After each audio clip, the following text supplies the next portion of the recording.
नमस्कार, स्वागत है आपका कमोडिटी निवेश में, जहां हम आपको कमोडिटी से जुड़े तमाम सवालों के जवाब देंगे। साथ ही कमोडिटी मार्केट में ट्रेडिंग रणनीति बनाने में भी हम आपकी मदद करेंगे। और सबसे पहले सवाल पूछने का तरीका आपको बता देते हैं। आप हमारे नंबर 9136934058 पर अपने सवाल हमें व्हाट्सएप कर सकते हैं। साथ ही हमारे सोशल मीडिया पेज के जरिए भी आप अपने सवाल भेज सकते हैं। फेसबुक पेज, ट्विटर हैंडल और साथ ही इंस्टाग्राम पर भी आप अपने सवाल भेजें, वहां से भी हम आपके सवालों के जवाब देने की कोशिश करेंगे। अगर कोई भी सवाल रह जाता है तो अगले दिन इसी वक्त पर आपके सवालों के जवाब दिए जाएंगे। और आज आपके सवालों के जवाब देने के लिए हमारे साथ 3 मेहमान हैं। राजीव कपूर जी हैं, ट्रस्ट लाइन के कमोडिटी हेड हैं, और साथ ही अनुज गुप्ता हैं IIFL सिक्योरिटीज से, और बिटूपन मजूमदार है, टेक्निकल एनालिस्ट है bmazumdar.com के। आप तीनों ही मेहमानों का ET नाउ स्वदेश पर स्वागत है। लेकिन सबसे पहले बात आज गोल्ड की कर लेते हैं, क्योंकि गोल्ड अब 50,000 के लेवल टिकने में यहाँ पर दिक्कत हो रही है। बिटूपन, क्या लग रहा है, टेक्निकली क्या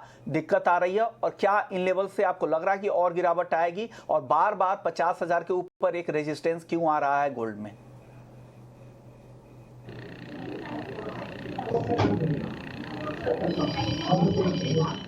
इस लेवल के आसपास बड़ा तेजी नहीं आ रहा। जितना भी तेजी आ रहा है उतना मार्केट कवर कर रहा था। और लास्ट जब मंडे हम लोगों ने बात किया था कि गोल्ड में थोड़ा सा 50,120 या 170 का एक रेजिस्टेंस था, वो रेजिस्टेंस जाने के बाद भी मार्केट में बड़ा तेजी नहीं आया। तो फिलहाल अभी एक स्ट्रक्चर बन रहा है थोड़ा सा राइजिंग वेज जैसा। वो थोड़ा सा लग रहा है कि मार्केट में प्रैक्टिकली थोड़ा सा शायद रिवर्सल होने का कोशिश कर रहा है, लेकिन स्ट्रॉन्ग रिवर्सल नहीं है। और यहाँ से मुझे लग रहा है कि मार्केट में अगर 50,200 या 50,400 ये सब रेंज एक सप्लाई जोन जैसा मार्केट में है, और इस जोन के ऊपर सस्टेन नहीं कर पाता है, तो मुझे लग रहा है कि थोड़ा सा मार्केट में करेक्शन ड्यू है, वो करेक्शन दिख सकता है। गोल्ड का ट्रेंड पॉजिटिव था, लेकिन इस लेवल पे बाय एंड होल्ड वाला स्ट्रेटजी नहीं बन रहा है। और जो भी बाय था एक स्पाइक आ रहा था, उस स्पाइक के बाद मार्केट सस्टेन नहीं कर रहा है। तो इसका मतलब ये है कि मार्केट में जो भी higher highs and higher lows का जो शेप है, ये मोरली ऑन है राइजिंग वेज जैसा फॉर्मेशन होता है, जिसके अगेंस्ट मार्केट में थोड़ा सा करेक्शन ड्यू है। तो मुझे लग रहा है कि 49,500 या 49,600 जो भी लेवल है, मार्केट पहुंच सकता है 1-2 दिन में। आपको राजीव जी क्या लग रहा है, किस तरह के लेवल्स आप गोल्ड और सिल्वर में यहाँ से देख रहे हैं? नमस्कार अभिष्मान जी, मुझे लगता है कि गोल्ड अभी देखिए डेफिनेटली 50,000 के ऊपर जाने में थोड़ा दिक्कत है। बट ऐसा है कि गोल्ड को अगर हम नीचे में भी देखें तो 49,800, 49,900 अभी तक एक इम्पॉर्टेंट सपोर्ट की तरह एक्ट किया है। और जो रशिया यूक्रेन का जो न्यूज़ है, उसके बावजूद भी गोल्ड में कोई बड़ी गिरावट दर्ज नहीं हुई है। मुझे लगता है कि इस युद्ध के अलावा भी कुछ मार्केट में है जो गोल्ड को सपोर्ट करेगा, जैसे कि यूएस का हायर इन्फ्लेशन इतना ज़्यादा है, और उसको हेज करने के लिए गोल्ड जैसा ही कमोडिटी, जनरली बुलियन जैसे कमोडिटी, जिसमें गोल्ड की फर्स्ट प्रेफरेंस रहती है बड़े इन्वेस्टर्स द्वारा। तो मुझे लगता है कि गोल्ड एक इम्पॉर्टेंट सपोर्ट अभी तक रिएक्ट कर रहा है, जो कि इंट्राडे के लिए मैं समझता हूँ 49,800 है। तो जब तक 49,800 नीचे में ब्रेक नहीं करता इंट्राडे में, मुझे नहीं लगता कि थोड़ा नीचे आएगा। हाँ, 49,700 के नीचे सस्टेन किया तब 49,200 आ सकता है। बट हमें लगता है कि 49,900 एक ऐसे स्तर है जहां खरीदारी कर सकते हैं विद स्टॉप लॉस ऑफ 49,750, और वापस बाजार जो है एक बार 50,200, 50,250 दिखा सकता है। और मीडियम टर्म में विश्वमोहन जी, अगर 49,000 के लेवल ब्रेक होते हैं तब हम ऐसा देख सकते हैं कि हाँ, मीडियम टर्म ट्रेंड जो है गोल्ड का नीचे की तरफ टर्न हुआ है।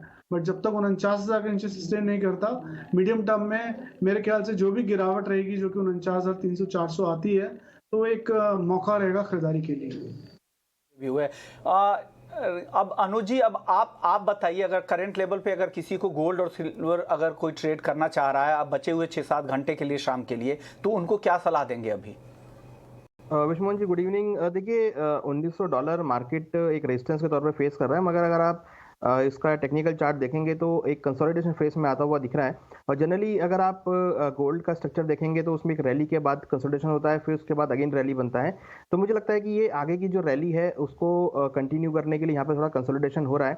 मेरा कॉल बाय का ही रहेगा अराउंड 49,800 में। स्टॉप लॉस रहेगा 49,600 का।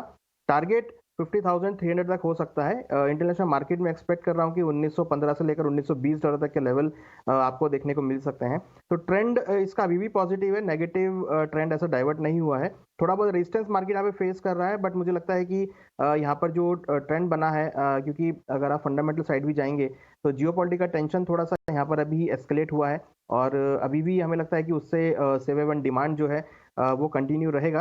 हालांकि क्रूड के भाव कुछ नीचे आते हुए दिखाई दिए हैं, बट मुझे लगता है कि अभी भी क्योंकि जिस तरीके से हम मोमेंटम देख रहे हैं और जो करेंसी डेप्रिशिएट हो रही है, उससे हमें लगता है कि येलो मेटल्स की जो डिमांड है वो यहाँ पर बढ़ सकती है। तो बाय ऑन डिप्स की स्ट्रेटेजी रहेगी अराउंड 49,800 के आसपास। ओके, चलिए अब एक खबर का रुख कर लेते हैं। कल एक अहम बैठक होने वाली है, तेल तिलहन इंडस्ट्री को लेकर बैठक होगी सरकार के साथ। इंडस्ट्री के लोग वहां पर शामिल होंगे और इस बात पर चर्चा होगी कि पॉलिसी लेवल पे कुछ बड़े फैसले तेल तिलहन इंडस्ट्री के लिए हो सकते हैं, और साथ ही तिलहन उत्पादन में आत्मनिर्भर बनने की जो कोशिश कैसे हो सकती है, कैसे उत्पादन देश में बढ़ाया जाए, इस पर भी चर्चा होने की उम्मीद है। और सरकार की तरफ से इसके बाद कुछ बड़े फैसले भी लिए जा सकते हैं। इस मुद्दे पर बात करने के लिए हमारे साथ DN पाठक साहब हैं, ईडी हैं सोपा के। सर, स्वागत है आपका ET नाउ स्वदेश पर। सर, कल की जो बैठक है सरकार के साथ आपके इंडस्ट्री की, तो किस तरह की चर्चा की उम्मीद कर रहे हैं और पॉलिसी लेवल पर क्या बड़े बदलाव हो सकते हैं आने वाले दिनों में? ये जो भी बैठक है ये बड़ा पॉजिटिव एक सिग्नल है, क्योंकि तेल में बड़े सालों से हमारा इंपोर्ट बढ़ता रहा है और कोई बहुत ज्यादा अहम फैसले ऐसे नहीं किए गए जिससे हमारी ऑयल सीड की प्रोडक्शन बढ़े और ऑयल की अवेलेबिलिटी इंडेक्स बढ़े। अभी पिछले 1-2 साल से प्राइम मिनिस्टर तक ये बात पहुंच गई है, वहां तक का संज्ञान लिया गया है कि हमको तेल पे कुछ काम करना पड़ेगा, नहीं तो हमारा इंपोर्ट बिल जो है वो तेल पे इतना ज्यादा हो जाएगा कि हम उसको अफोर्ड नहीं कर पाएंगे। दूसरी समस्या ये है कि अगर हम तेल के लिए बाहर के मुल्कों पे इतना ज्यादा डिपेंडेंट रहेंगे तो जब भी प्राइस बढ़ेगी हमको पैसा ज्यादा देना पड़ेगा। अभी देखिए सोयाबीन के तेल पिछले 1 साल में सोयाबीन तेल के दाम 1 साल में दुगने हो गए हैं, पाम के तेल भी भाव भी दुगने हो गए हैं। अब इस भाव पे हमारे कंज्यूमर को ड्यूटी सरकार ने बिल्कुल कम कर दी, 0 कर दी, लेकिन फिर भी भाव महंगा देना पड़ रहा है। तो तेल के लिए ये मीटिंग जो कल है, इसमें प्राइम मिनिस्टर खुद इसमें रहेंगे मीटिंग में, जो कि तेल तिलहन के जो स्टेक होल्डर्स हैं, इंडस्ट्रीज हैं, उसमें सोपा शामिल है, सॉल्वेंट वाले होंगे और पाम पे भी बात करेंगे। तो ये मुझे लगता है कि एक बड़ा फैसला होने वाला है।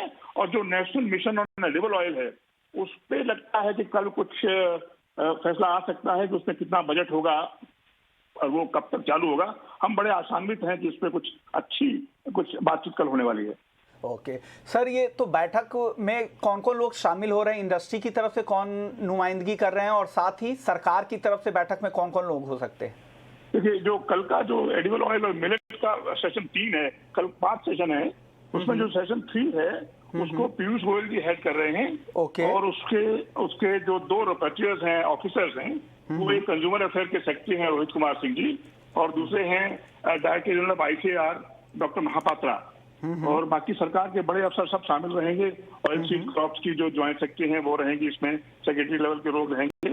इंडस्ट्री से सोपा के चेयरमैन डॉक्टर देविस जैन रहेंगे, और सॉल्वेंट एक्सप्रेस के चेयरमैन अतुल चतुर्वेदी जी रहेंगे, और पाम ऑयल पे बात करने के लिए गोदरेज के डॉक्टर बलराम यादव रहेंगे। बाकी जो इंस्टीट्यूट्स हैं बात करने के लिए उनके भी लोग रहेंगे, सब अटेंड करेंगे, लेकिन बोलने वाले 6 हैं इसमें, और बाकी तो लोग रहेंगे। मंत्री जी बोलेंगे ऑफ कोर्स, और प्राइम मिनिस्टर सुबह के सेशन का स्टार्ट जो है प्राइम मिनिस्टर करेंगे 10:02 पे। सर, उत्पादन बढ़ाने के लिए तो ऐलान होते ही रहते हैं, लेकिन अब ठोस कदम उस दिशा में या उस तरफ नहीं उठाए गए हैं अब तक। लेकिन इसके अलावा पॉलिसी लेवल पर क्या आप सेंस कर रहे हैं, किस तरह की ऐलान की उम्मीद कर सकते हैं इस बार? देखिए, पॉलिसी लेवल पे करने के लिए बहुत कुछ है। एक सबसे बड़ा काम जो कर सकते हैं वो ये है कि एक चैलेंजिंग टास्क बनाया जाए और एक टाइम बाउंड प्रोग्राम हमारे इंस्टीट्यूट को, सरकारों को, सेंट्रल गवर्नमेंट, स्टेट गवर्नमेंट को दिया जाए कि आपको, जैसे सोयाबीन की मैं बात करता हूँ, अभी जो 1000 किलो पर हेक्टेयर की अभी एवरेज यील्ड है, 1100 रहती है, इसको बढ़ा के हमको अगले 4 साल में 1500-1600 किलो करना है। ये एक टास्क दिया जाए और उसके लिए प्रॉपर बजट दिया जाए। दूसरा जो मैं चाहता हूँ वो ये है कि इस एफर्ट में इंडस्ट्री को भी शामिल किया जाए। तीसरा, एक बड़ा बजट चाहिए इसके लिए, जो सबसे बड़ी समस्याएं हैं कि वो तो उपज क्यों नहीं बढ़ रही है, उस पर कुछ होना चाहिए। एक और बड़ी बात जो हम लोग कह रहे हैं सोयाबीन की तरफ से, कि सोयाबीन सिर्फ ऑयल क्रॉप नहीं है, ये बहुत बड़ी प्रोटीन क्रॉप है।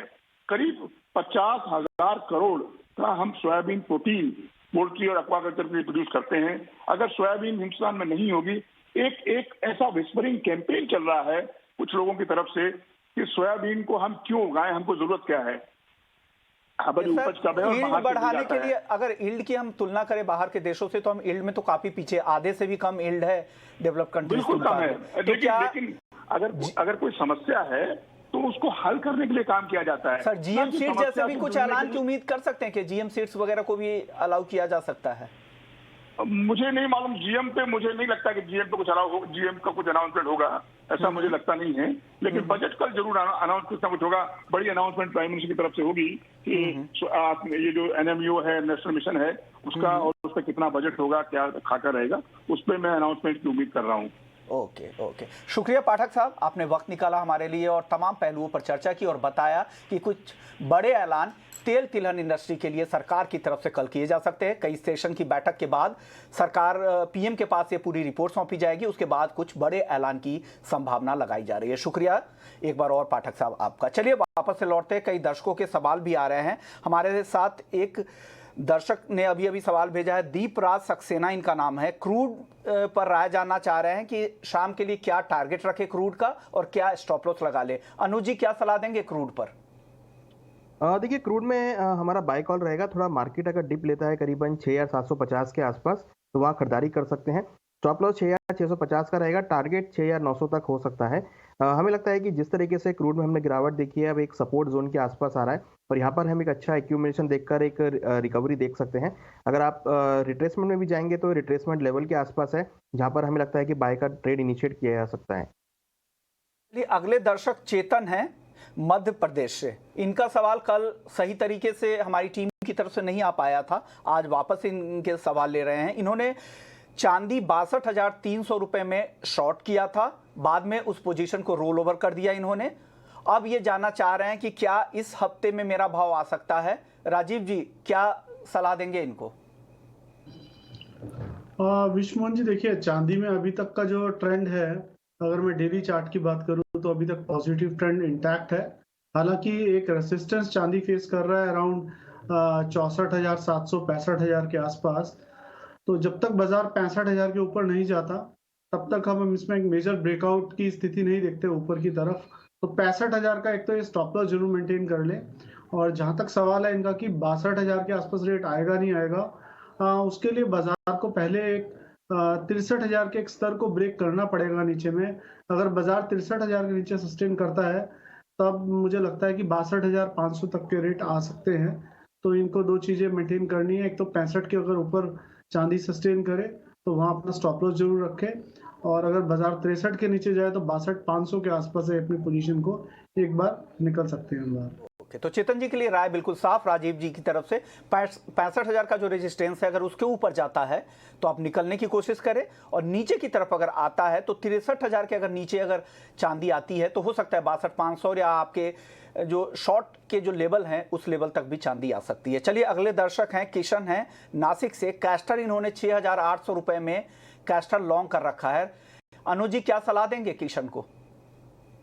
देखिए कैस्टर में एक ओवरबॉट सिचुएशन आई है, जहां पर हमें लगता है कि भाव अभी जो है थोड़े से रुकते हुए दिखाई दिए हैं। मगर अगर हम देखें तो एक डिप अभी मुझे लगता है कि यहाँ पर आ सकता है, जो कि करीबन 6,500 6,600 तक के लेवल को दिखा सकता है। तो खरीदारी अगर करना है तो 6,500 के आसपास खरीदारी करें। हमें लगता है कि अभी भाव कुछ और नरम हो सकते हैं, क्योंकि हायर लेवल पर हम देख रहे हैं कि जो डिमांड साइड है वो उतना स्ट्रांग नहीं दिख रहा है। टेक्निकल चार्ट में भी मार्केट ओवरबॉट में है, तो टेक्निकल पॉइंट ऑफ व्यू से एक बार 6,500 के आसपास के लेवल्स मिले तो ही खरीदारी करें।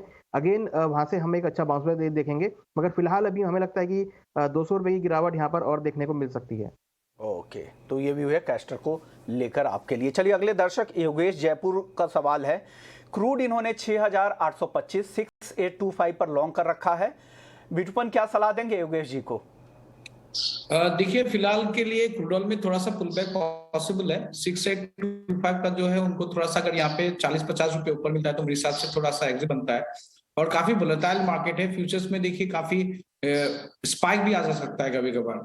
तो मार्केट ऐसा है कि मार्केट में अभी इस एरिया में $97 या 90 रेंज का जो है ना, काफी इस रेंज में काफी वोलेटाइल घूम रहा है। और फ्यूचर्स में थोड़ा सा अगर आपको इंट्राडे में पुल बैक मिलता है तो वो मेरे हिसाब से बेटर है एग्जिट करने के लिए, क्योंकि काफी मत होल्ड कीजिए, क्योंकि मार्केट में सेंटीमेंट चेंज हो सकता है कि ईरान का डील होगा कि नहीं होगा, we don't have a clarity. और ईरान का अगर डील बन जाता है तो मार्केट में थोड़ा सा एक्सटेंडेड करेक्शन बन सकता है, तो वो भी एक बात हमको याद रखना चाहिए। और हम लोग अगर देखते हैं तो 6650 के आसपास मार्केट में एक स्ट्रॉन्ग सपोर्ट जोन है, और वो सपोर्ट जोन अगर टूट जाता है तो आपके जो भी लॉन्ग पोजीशन है उसमें आपको रहना मुश्किल होगा। तो वो अगर कोई भी नया पोजीशन ले सकता है, लेना चाहते हैं इस मार्केट में, तो मैं प्रिफरेबली बोलता अगर ऑप्शंस में स्ट्रेटजी कर सकते हैं, जिनको थोड़ा सा लगता है कि थोड़ा सा डाउनसाइड हो सकता है, तो defensively put bear put spread ले सकते हैं, जैसे कि out of the money in the money put लेके out of the money put बेच सकते हो। तो उस तरह का स्ट्रेटजी मेरे हिसाब से सेफ रहेगा। फ्यूचर्स में काफी 150-200 का पॉइंट जो स्पाइक आता है, स्टॉप लॉस ऐसे ही हिट हो जाता है। तो मेरे हिसाब से थोड़ा सा देखिए आपका जो इंट्राडे पोजीशन है, थोड़ा पुल बैक में निकल जाना मेरे हिसाब से बेटर है, सेफ रहेगा। तो ये व्यू है आपके लिए। तो अगर आप ऑप्शंस के जरिए ट्रेड यहाँ पर कर सकते हैं, 6900 की पुट बाइंग कर सकते हैं और वही 6400 की पुट को आप बेच सकते हैं। जो डिफरेंस होगा वो 215 का, और टारगेट बिटकॉइन को लगता है कि 310 तक जा सकता है। इस ट्रेड में आप 150 का स्टॉप लॉस लगा ले। चलिए अब आगे बढ़ते। अगले दर्शक ऐसा हैं, एल्युमिनियम इन्होंने 268 पर लॉन्ग कर रखा है। राजीव जी जानना चाह रहे हैं रुके या निकले। 268 पर लॉन्ग है एल्युमिनियम। विश्वमोहन जी, एल्युमिनियम ने कल एक अच्छी क्लोजिंग नहीं दी, काफी ऊपर के लेवल भी टेस्ट किए, ऑल टाइम हाई के आसपास गया, 272 के 55 के आसपास गया, और क्लोजिंग के समय एक अच्छी गिरावट देखने को मिली। मींस अपनी जो बढ़त थी उसको बना नहीं पाया ये। एल्युमिनियम में एक स्टॉप लॉस रख सकते हैं अराउंड 259 का। अगर 259 के नीचे जाता है तो एग्जिट कर जाए, अदरवाइज पुल बैक पर अराउंड 265 पर ये एग्जिट कर सकते हैं। चलिए राजीव जी, आपके लिए एक सवाल आया है। सुनील दिल्ली से हैं, जानना चाह रहे थे what would be the lowest level of gold for this week. इस हफ्ते गोल्ड का क्या लेवल रह सकता है राजीव जी? विश्वमोहन जी, देखिए गोल्ड अभी एक महत्वपूर्ण जो सपोर्ट है वो है मीडियम टर्म के लिए 49,000। तो 49,000 को हम लोएस्ट रेट अभी कंसीडर कर सकते हैं। जब तक 49,000 ब्रेक नहीं करता है तो 49,000 से ऊपर जो भी करेक्शन देखने को मिले medium term point of view से एक्युमुलेशन का एक अच्छा मौका रहेगी। अदरवाइज इससे ऊपर एक इंट्राडे का सपोर्ट है अराउंड 750 का, तो 49,750 को भी एक सपोर्ट की तरह कंसीडर किया जा सकता है। चलिए योगेश जी का एक और सवाल था गोल्ड पर। 50,135 पर गोल्ड खरीदा है और चांदी 64,600 पर। अनुज जी क्या करना चाहिए इनको गोल्ड और सिल्वर में? 50,135 पर गोल्ड, 64,600 पर चांदी, क्या करें? देखिए हालांकि इनके भाव से भी नीचे है, बट मुझे लगता है कि यहाँ पर रिकवरी हम देखेंगे। थोड़ा कंसोलिडेशन जरूर यहाँ पे दिख रहा है। मुझे लगता है कि जिनकी खरीदारी की कॉल है वो अभी होल्ड करना चाहिए, क्योंकि यहाँ पर अभी मोमेंटम जो है वो थोड़ा सा कंसोलिडेशन में कन्वर्ट हुआ है। हालांकि मोमेंटम अभी पॉजिटिव का है। हमें लगता है कि आपको इस हफ्ते या नेक्स्ट वीक तक अगेन एक अच्छा बाउंस बैक देखने को मिलेगा। तो हमारी सलाह है कि आप अपनी दोनों पोजीशन सिल्वर और गोल्ड की बाई पोजीशन होल्ड कर सकते हैं। ओके, आप होल्ड करके चले। अनुज जी को अगर आप फॉलो करते हैं तो इस कॉज के साथ जा सकते हैं। नेचुरल गैस 349 पर योगेश जी ने खरीद रखा है। बिटकॉइन क्या सलाह देंगे? 349 की बाइंग है। नेचुरल गैस में तो जो मोमेंटम तो काफी नीचे का शिफ्ट हो रहा है, और मार्केट 350-360 के रेंज के आसपास सस्टेन नहीं करता है। वेदर के कारण भी जो स्पाइक आया था, देखिए इसका कमोडिटी का ऐसा है कि थोड़ा सा सडनली स्पाइक आता है, उसके बाद फिर ये गिर जाता है। तो मुझे नहीं लग रहा कि काफी स्ट्रॉन्ग यहाँ पे अभी फिलहाल के लिए फिर मार्केट बैक कर रहा है। तो नीचे आपको मेरे हिसाब से 325 का स्टॉप लॉस बनेगा, और अगर थोड़ा सा आपको पुल बैक मिलता है आपके कॉस्ट के आसपास तो मेरे हिसाब से निकल जाना बनता है। नेचुरल गैस में थोड़ा सा इतना रेट मत कीजिएगा। कोई भी ट्रेड अगर करना है तो छोटा कीजिएगा, पोजीशन बना के मिडिल रेंज में इसमें मत कीजिएगा। अगर बॉटम में मिलता है तो ट्रेड बनता है, या टॉप में सेल बनता है। तो ये काफी रेंज में बना हुआ है, 270 एंड 370 का एक बड़ा रेंज में मार्केट ट्रेड कर रहा है। तो इस लेवल पे आपका थोड़ा सा 325 के आसपास आपका स्टॉप लॉस बनेगा। तो पुल बैक में मेरे हिसाब से निकल जाना बेटर बनता है अगर आता है तो। अगर ट्रेड कर रहे हैं तो स्टॉप लॉस का ध्यान जरूर रखिएगा ताकि नुकसान बहुत ज्यादा ना हो। 325 का स्टॉप लॉस बिटकॉइन दे रहे हैं। चलिए अगले दर्शक है फरीद कर्नाटक से। एल्युमिनियम इन्होंने 259 पे शॉर्ट कर रखा है। राजीव जी क्या सलाह देंगे?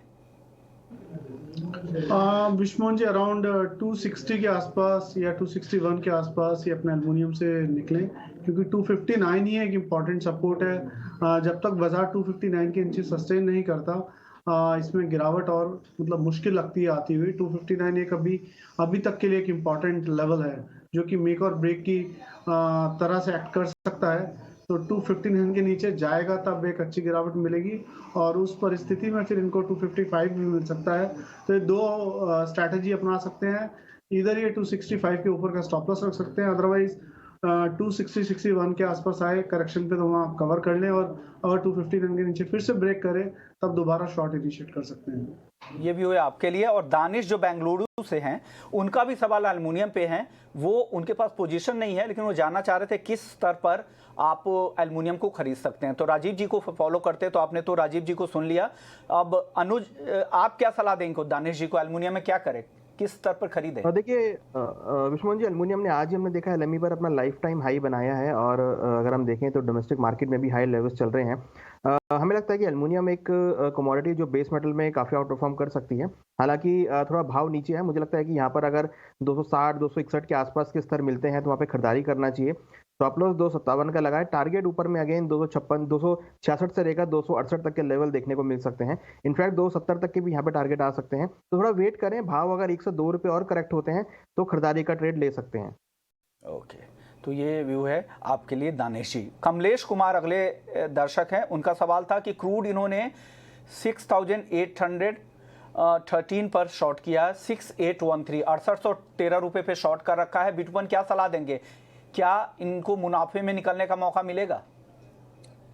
देखिए, थोड़ा सा अभी क्रूड ऑयल का मार्केट इंट्राडे में अगर हम लोग देखते हैं तो थोड़ा सा मार्केट अभी पुल बैक में है।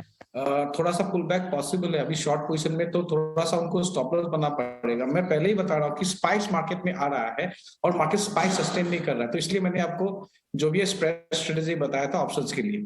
अगर इंट्राडे में उनका फ्यूचर्स में अगर शॉर्ट है तो उनको थोड़ा सा स्टॉप लॉस बनेगा 6870 के आसपास। मेरे हिसाब से छोटा सा एक माइनर स्टॉप लॉस बनेगा। अगर उस लेवल के ऊपर सस्टेन करता है तो अपर स्पाइक बन सकता है, लेकिन अपर स्कैप मुझे नहीं लग रहा। और नीचे लेवल पे अगर मार्केट मेरे हिसाब से लग रहा है 6780 के नीचे प्री ब्रेकडाउन होता है यूएस मार्केट सेशन में, क्योंकि मार्केट थोड़ा सा स्टेबलाइज हो रहा है, इक्विटीज भी स्टेबलाइज हो रहा है, और ईरान का भी जैसे कि बात निकला है। तो मुझे लग रहा है 6780 के आसपास जो इंट्राडे एक माइनर अभी लो बना है, वो ब्रेकडाउन होने से यहाँ से 50 रुपए का और एक डिक्लाइन दिख सकता है। नहीं, आपको मौका मिल सकता है नीचे की तरफ आपको प्रॉफिट में निकलने का। चलिए अब बात कर लेते हैं स्पाइसेस की, जहां पर काफी उतार चढ़ाव है। हालांकि शुरुआती तेजी अब कम हो गई है, अब धनिया ही है जहां पे मजबूती अब दिख रही है स्पाइसेस में। अनुज जी, कोई कॉल है आज के लिए? विश्वमोहन जी, देखिए हालांकि स्पाइसेस में हमने एक हायर लेवल से प्रॉफिट बुकिंग देखी है। हमें लगता है कि अभी ये प्रॉफिट बुकिंग जो कुछ और एक्सटेंड हो सकती है, क्योंकि मार्केट अभी ओवरबॉट जोन में था, इवन जीरा, टर्मरिक और कोरिएंडर में। तो यहाँ पर हम एक प्रॉफिट बुकिंग देख रहे हैं। मुझे लगता है जीरा में करीबन बिक्वाली करना चाहिए 22,500 के आसपास। स्टॉप लॉस 22,900 का रहेगा। टारगेट नीचे करीबन 21,800 तक देखने को मिल सकता है, और 21,800 के नीचे अगर भाव क्लोज होते हैं तो नीचे करीबन 21,500 तक के भी लेवल देख सकते हैं। तो एक प्रॉफिट बुकिंग मुझे लगता है जीरा में देखने को मिल सकती है। जीरा में प्रॉफिट बुकिंग की सलाह है 22,500 के लेवल पे, और जो टारगेट है 21,800 का। शुक्रिया अनुज जी आपका, राजीव जी आपका, बिटकॉइन आपका। आप तीनों ने वक्त निकाला और दर्शकों के तमाम सवालों के जवाब दिए। तो कमोडिटी निवेश में फिलहाल इतना ही, लेकिन आप बने रहिए ET Now स्वदेश पर। ब्रेक के बाद स्वदेश खबर। नमस्कार।